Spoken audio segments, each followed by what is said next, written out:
Hello and welcome to Compass Global Markets Weekly Foreign Exchange Update. I'm Tony Boyadjian.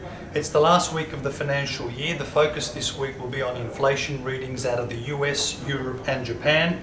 On Friday, we've got some important data out of the US, inflation data for the month of May. It's expected to print below the Fed's targeted rate for 2017, which is 1.7% annualized. Now, when you couple that with weak US growth, wages growth in particular, we expect the US dollar to remain pressured on the downside this week. Now, doubts emerge in the US about the US healthcare bill passing through the Senate before the 4th of July recess that takes place. And that reduces the chance of having any meaningful tax cuts announced by the end of this year. So US Republicans require at least 50 of their 52 senators to vote for the bill to pass. Now, to date, 6 of those senators have already said that they will not support the bill in its current form, so delays will linger. The market is currently pricing only a 40% chance that we'll have another rate hike in the US by September this year, and many remain skeptical that will happen because the Fed is trying to what they call normalize the balance sheet. They're trying to reduce the US balance sheet from probably later on this year. They'll do this by selling securities and allow them to mature, the securities to mature, rather than rolling them over. You'll hear more about this in coming days and weeks, but what it really means is raising interest rates in the US when economic growth is really slow, and then doing this quantitative tightening, which you can read about in my report, basically means the US is now in prime situation for a recession. Meanwhile, if we look at the economic data, US durable goods for the month of May, these are new orders received from more than 4,000 US manufacturers of higher priced capital goods like furniture, household appliances, cars, jewelry, medical equipment and even toys have fallen to its lowest level in 2 years.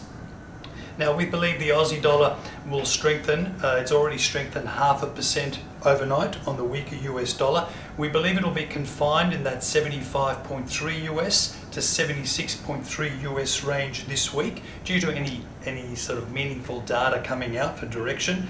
Australia's low current account deficit augurs well for the Aussie dollar. Look for that to bolster it and give it some support. Market will keep an eye on Friday's Chinese data. Chinese manufacturing figures are out around about lunchtime on Friday. If they remain firm above that 50 level, it means the Chinese economy continues to expand, and that also helps the Australian dollar remain well supported. The Aussie dollar crosses have strengthened. Importers now should consider taking advantage of better rates to buy euro, yen, sterling pounds, Hong Kong dollars, even the Chinese yuan. For further details, please feel free to call us. Now, there are a couple of negatives for our local market this week. It's come to hand that Australian banks levy and credit downgrades will put a bit of pressure on the government in terms of the banks have already started to raise their mortgage rates because of their increased costs on their liabilities. This will impact the amount of capital that the banks will have to raise. Effectively, your bank costs will continue to rise. The euro dollar remains firm as the eurozone growth continues to prevail.